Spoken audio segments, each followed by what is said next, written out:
Hello, this is Ethan Minsker from the Antagonist Art Movement. We are in Queens, New York at the Queens Museum of Art. It is September 15th. It is 2 p.m. and we are screening our new film, The Dolls of Lisbon. Let's join the discussion. Opening up a mic for people who would like to ask more about the process, the project, his work, anything at all. First I'm going to give it to you. Okay.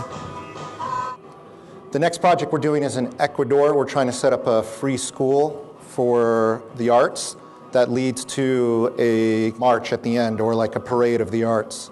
That'll be in 2013.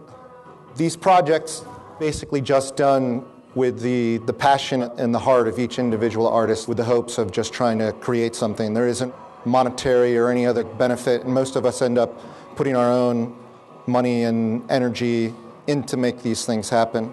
Normally with the projects we pitch out a bunch of ideas and then we come up with sort of a middle ground of what works for the individual country. You might see that, we do a lot of street art, and our group of artists range from middle-range galleries to street art. So we try to accommodate all of that. But if you do see us like when we're in another city or another country and we're doing street art, we're actually working with a local street artist, not just going in there and following our own rules. In Lisbon, Portugal, specifically, the city is so old that you have walls that are made by the Romans. So the one rule is if it's a Roman wall, you don't spray paint on, you don't put art up on there, because it's really difficult to take it out. And all the local artists follow that, so then we follow that. And when we're in Berlin, the same thing. Half the city was abandoned when it unified, so the artists take over these abandoned buildings, and we went in and occupied a building and filled it with art.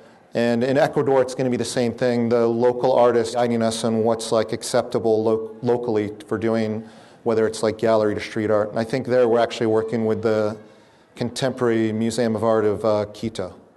So how do you forge connections with these international artists? How do we forge connections with these international artists?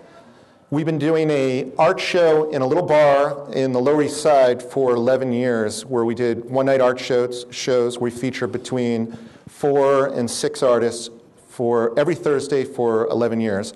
So by doing that, we came across artists from Berlin, from Japan, from South America that all came through that gallery, a chance to show in Manhattan, which economically it's very hard to show in Manhattan in the galleries unless you're making enough money that can pay the overhead of that gallery.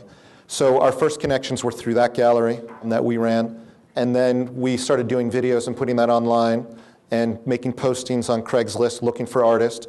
So the Portuguese one, the curator found us in a listing that we did on Craigslist looking for artists for Thursday night. In Ecuador, those artists saw a video that we had posted on the Worcester Collective site, and they contacted us. And beyond Ecuador, we're talking about maybe doing something in Hong Kong, so we're trying to get the artist from Hong Kong to come with us down to Ecuador and then build that relationship too.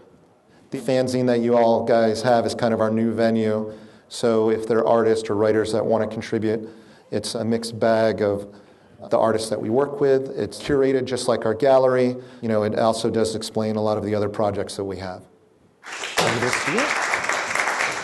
Thank you.